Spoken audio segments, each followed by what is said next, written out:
So, good day, everyone, and welcome to yet another episode of Words Unveiled. Author Conversation with White Falcon. I am Nancy from Team White Falcon Publishing, and today we have honor to have with us the distinguished Dr. Seema Sinha, whose latest book, the English novel From the Beginning to the Postmodernism, promises to be a literary feast for the mind and soul.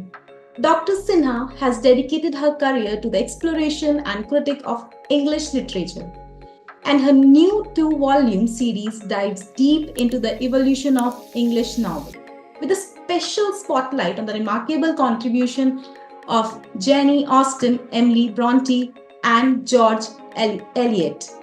We are about to uncover the fascinating tale behind some of the most iconic work and authors in literary canon. Welcome, ma'am. Welcome to our episode. So, ma'am, your new book, the English novel From the Beginning to Postmodernism, traces the novel's journey from its origin in the 1740s to its modern day forms. What was the spark that ignited your desire to embark on this comprehensive exploration of the English novel? See, I have always loved to write, and critical writing is particularly an area of my interest. And I've written various articles over the years, and I've also written one or two critical books. In the English novel, I chose the English novel because it is the most popular form of literary expression ever since its inception in the 1740s. And it has continued to grow since then. And in the 18th century, the 19th century, the 20th and the 21st centuries, it is the foremost form of literary expression. And like everything in life, covering 300 years of history of the English novel is going through the different phases of its development. But it's very interesting. And so I like to trace it because, it not only English writing is done not only by the English Americans or the British people, it is also being done all over the world. And Indian English writing, names like Salman Rushdie and Vikram Seth are also global names now. So the novel as a form is the most important, the most popular form of writing. That is why I chose it. Though it's a brief, it's too detailed to go into the very depths. So it is just for a brief understanding of its journey, the journey of the English novel. Yes, ma'am. And today novels are diverse and widely available in both print and digital forms. So, yes. I've touched on that also. How in the modern times, like we have, YouTube videos, blogs, vlogs, movie adaptations of the famous novels. So people can, get a very visual experience of the famous classics also. Absolutely, ma'am. So, ma'am, yes, and TV adaptations also. Yeah. So, ma'am, you have focused on three iconic figures in literature, like Jenny, Emily, and George, right? So, what led you to focus on these three authors, like on their work particularly? So, can you share some interesting or surprising fact you have discovered about them during your research for this book? Yes, of course, I will be very glad to tell you. And of course, the subject itself is so interesting and it is so vast that I can speak volumes, but I'll just try to explain a few things. Like, Jane Austen, Pride and Prejudice, Emma, these are novels which I think are like a part of the culture, popular culture and popular consciousness. And Emily Bronte and George Eliot, all these three writers, one thing which is common to them is that they are all women writers. Right. Number one. Secondly, they are all writers who are writing in the 19th century. The 19th century was the great age of the English novel. Practically the whole 100 years of the 19th century. It is also known as the Victorian age because Queen Victoria was on the throne and she was also a woman. And she came to the throne in 1837 and she died in 1901. So you can see that almost the entire 19th century was the age of the Victorian novel. I chose Jane Austen, Emily Bronte, and George Eliot because they belong to the different periods in the 19th century. Jane Austen belongs to the early decades. George Eliot, Emily Bronte belongs to the Victorian age, and George Eliot belongs to the late Victorian age. But they're all very different from each other. But one thing which is very remarkable about them, that they belong to the top category of the English novel, and they're all women writers. Right. And a novel is a presentation of life and how being women they experience life. But though the three novels are very different from each other, they're totally different, but they are among the best novels written in English. They are the greatest novelists in English literature. Okay. So, ma'am, which century would be known as the rise of novel? Basically, I would like to know. Excuse me, I couldn't catch you. Yeah. So as in like which century was there which gave rise of the novels? Like gave rise to the novel. Yes. Okay. See, generally in history, or because novel is written, we tend to forget that novels are written by human beings like you and me. Right. Novels are also human beings. They are people. The only thing different is that they have this vision, they have this genius, they have this expression, but they're all human beings. So they experience life in their own way, in their own time, and then they present that life in their novel. A novel is supposed to be a prose work which has a beginning, a middle, and an end. It has a storyline, and it has characters which are real life characters. So generally speaking, in a very broad sense, we consider 1740. Okay. That was the year when Richardson's novel *The Pamela* was published. Before that, they were writing in prose, like there were Daniel Defoe, Swift, Bunyan, and some other writers. But like novel, when it is defined like as a realistic piece of work, which has a story, which has real life characters, which has a beginning, a middle, and an end, it actually came to exist, or we consider the history of the novel to begin from 1740. Okay. That was the year when Pamela was published by Richardson, and it became a bestseller. It became immediately a great commercial success. Okay. So as you have mentioned, like it is coming from periods and forms. So can you elaborate on some of the key transition, like how they reflect broader social and cultural changes? See, novel, like I'm repeating myself, it is supposed to be realistic, and a very great critic, T.S. Eliot also calls literature, or he says that a work of literature should have a historical sense. Quote unquote. A historical sense means that it should reflect the time in which it is written. Like, when someone is writing right now, they should talk about, let us take an example. Suppose, someone writes now, they can write about Corona, the post-pandemic world, or how the pandemic took place. And when they're writing about, let us say 1947, they can talk about independence and partition. So this historical sense has to be present in the novel, and it is considered that this historical sense was present from 1740 onwards. In the Victorian age, it's a very long age, it's very complex. I chose Jane Austen, Emily Bronte, and George Eliot because they live in the 19th century and they look at life and society in a different way. Jane Austen talks about ordinary people. Emily Bronte's Wuthering Heights is a total work of imagination, but still it has realistic touches. And George Eliot, we consider her a sociological novelist because she talks about the problems, particularly being women. They can look at life like women do. She talks about the social and sociological problems of the women. And the 19th century England was an imperial power, but still the women did not have many rights. It was a very patriarchal society. Women did not have the rights to property. Women did not have the rights to vote. It was the age of social reforms, but the reforms for empowering women came much later in the 19th century. So the novel reflects that reality, and of course, in the 20th century, World War I and World War II, these were the two tragic. So the novel reflects the written during this period, and after that period, they reflect that reality. So these are the transitional periods, and now, like I said, in the modern times, you have yourself said that it is a time of digital tools, smartphones and internet and all kinds of devices. So the novel is again going through a transition.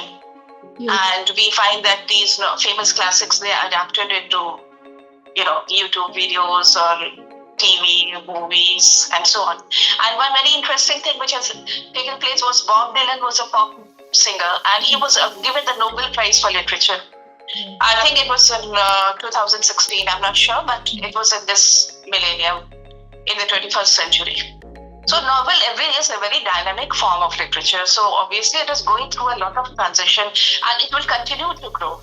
But one more point which I want to make is that now I find that we are diverting a little from pure literature. Now, research scholars, I was a teacher, I taught in the university and I retired last year. So I found that the new research topics which students come up with is like gender studies, feminism, eco-criticism, and multiculturalism and post-colonialism. All are very important topics, no doubt. But I think we should go back to pure literature also. Like Jane Austen and Emily Bronte and George Eliot, they're pure literature. And we can still find new meanings in them. Absolutely, ma'am. Also, serialized storytelling has shaped the modern episodic media, ensuring the novel's lasting impact on global storytelling traditions. I 100% agree with you. Yeah. And like what we have experienced, you have all people, very young people, the young generation, and you have witnessed Corona. You have seen the pandemic and how it has affected everyone. So all this will go into literature. Yes. That is that historical sense, that a novel is supposed to be a realistic piece of work. It is supposed to have that expression of the reality of which we see around us and real life characters.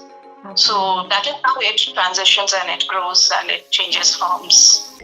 Like they are very different, so many different forms. There was a psychological novel, with the beginning of the 19th century, this modern art came in and the subject of psychology, what goes on in the subconscious, all that came in. So the novel started, there was a stream of consciousness technique and the psychological novel. And instead of having a story, like, something happening to a group of people and the story coming to an end, these novelists like Henry James and Virginia Woolf and James Joyce, they started delving into the psychology. Right. What is going on in the mind, not in what is around them.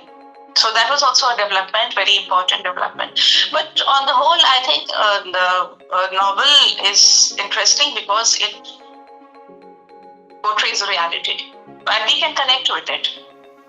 Thank you, ma'am, and thank you for sharing these insights. Actually, it will really help to the students who are, planning to write novels related to historical topics. So, ma'am, yeah. I think students should also go back to pure literature. Instead of just focusing on what is new and in current, it all sounds very fashionable. Right. And feminism and eco-criticism, but pure literature is something which one can always find a new meaning and something new. Yes, ma'am. So, ma'am, have you encountered any misconceptions about 19th century English novel that you aim to correct through your book? Listen, I'm very happy with your question because this again brings me to a point. I mean, misconceptions, I'm nobody to correct anybody's misconception because, reading and writing both are very personal and they are very subjective. Like, you might like or not like a poet like, let's say, Shelley, you might like Keats, and you might think, oh, Shelley writes like this, so that's why I don't like it. And that might be a misconception, but then it is true for you because you feel like that. Right. And that is why we all have our favorites, and so if there is a misconception, and any piece of literature, any piece of poetry or fiction or drama or short story can be read by the person according to that person's taste or inclination or whatever they want to. Like some people like horror stories. I can't stand horror stories. Some people like suspense. And some people like Jane Austen. Some people like Wuthering Heights. Emily Bronte has been dismissed by a great critic. He says that a novel is just fantasy. And some other critics say that it is one of the greatest novels. So this misconceptions, you won't call it misconception. I think it is a preference or whatever we feel like reading or writing. It is purely personal.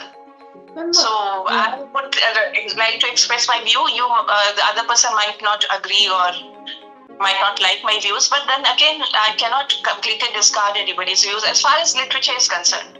That is why I think literature gives us a lot of freedom to think. Absolutely. But ma'am, as a general audience, okay, so I have came across a misconception about novel, which I would like to mention, that it's often thought that only like in the people who belongs to early period, they say that that the only this it's often thought that only the upper class read them. So with the rise of literacy and expansion of publishing industry, novel become accessible to a broader audience, right? You do have a very good point, and it's absolutely perfect what you're thinking. You're absolutely right. That happened because in the 19th century, the critics and the novelists started thinking that they should be intellectuals. Yes. And they should write about very, in a manner where novel should be very, perfect, and it should have a very serious subject matter. It should have a criticism of life. When Charles Dickens, all of you have read Charles Dickens as school children, not the original version, but you know the stories. So when Charles Dickens was writing, he was writing for common public. He was not writing for a select audience. But this difficulty came in the late 19th century. And they started thinking there was this conception that, pure classic or literature is only for the upper class or it's intellectual. And because at that time education had spread, and so many, people who were not very highly educated, they started reading these paperbacks and bestsellers and penny dreadfuls. They were called penny dreadfuls because they did not have any literary quality. They were just stories, read it and forget it. Like Mills and Boone and things like that later on which came. Yeah. So that created a difference between bestseller and literature and whatever. But then again, I think it's just one of those things which change with time. Society and the general social and cultural ethos also change. And I think now it's affordable also, ma'am. Like comparing. You're right. Paperbacks were more affordable, and then in the 19th century, novels used to be huge.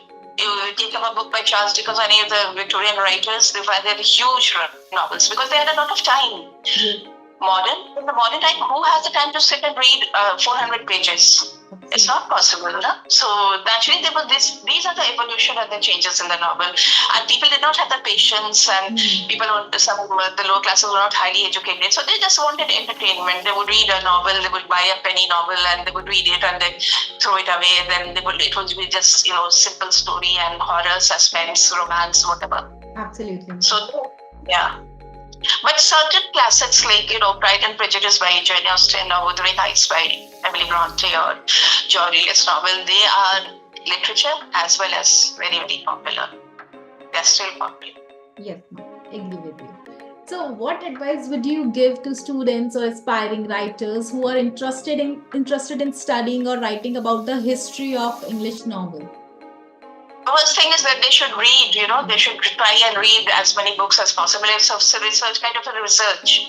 So you have to see, you have to understand, and you have to then try to collect your thoughts and try to write them down and see how it takes you, because writing is a process. You cannot see how you will end up. So my next volume is focusing on, actually I was writing one single volume on the beginnings as well as the three novels by these three women writers. But then I realized that it will be like too thick, too huge. So I decided to create it into volume 1 and volume 2.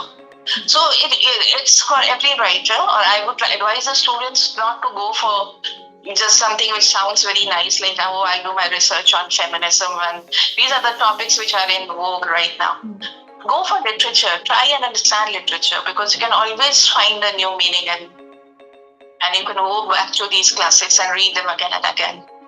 And you never get. Yes. Also, ma'am, like in today's, if we see, those are the new writers. They are trying to just read the content and duplifying it. Working on the same grounds, working on same thing. Rather than they should start analyzing themes and characters in depth, right? And they should not be afraid from their own interpretations and argument based on their readings, right? Right. Yes. So, and actually, people are running after commercial success. Na? yes. It's like, suddenly something will become very, chalo iske likhna hai, everybody wants to read this.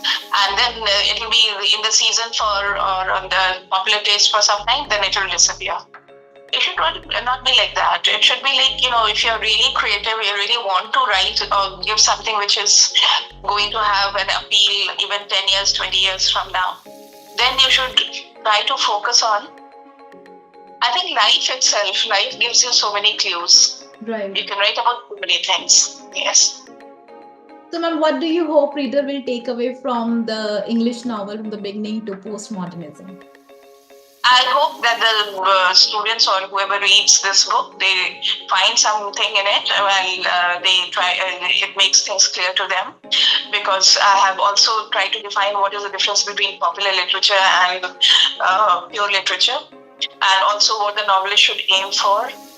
But the novelist should, whether the novelist wants only commercial success because earlier that certain novelists, they would say that no, I'm not writing for the general public. These intellectual novelists, I'm writing more for myself.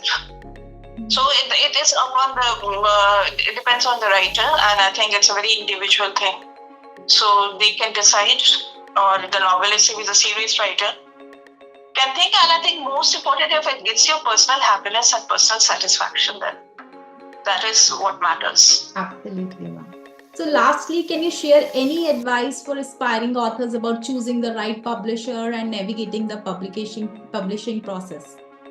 See, I will talk about White Falcon because the people over there have been very helpful. And I'm very happy because you have a global presence also. And the entire teamwork and the feedback and the constant step-by-step cooperation from you and exchanges from you have been very helpful.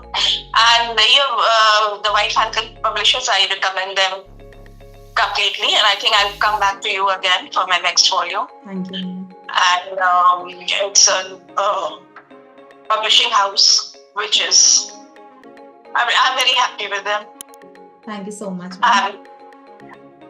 So I would suggest and I would recommend because for people like us, it generally works like people have connections, and one more thing which I'm very, I feel, but I suppose that is how life is or how things work. Any celebrity or anybody who's just a name or maybe a small film star or TV star, they don't even write what they are supposed to be their books. They have it ghostwritten and immediately they're snapped up by the publisher. So they run after those publishers who are the traditional publishing and all that. They run after names, and I wonder how much talent they are looking for, these traditional publishers. Thank you so much, ma'am, and thank you for giving us your time today. And it's been a very interactive and knowledgeable session. We will definitely, our viewers will get, learnings. And I also enjoyed it. It was like I was talking to someone whom I knew very well. It's like very personal interaction. Thank you so much. Thank you, ma'am. And for the viewers, you can check ma'am's details, work mentioned in the bio. Thank you, ma'am. Have a great day.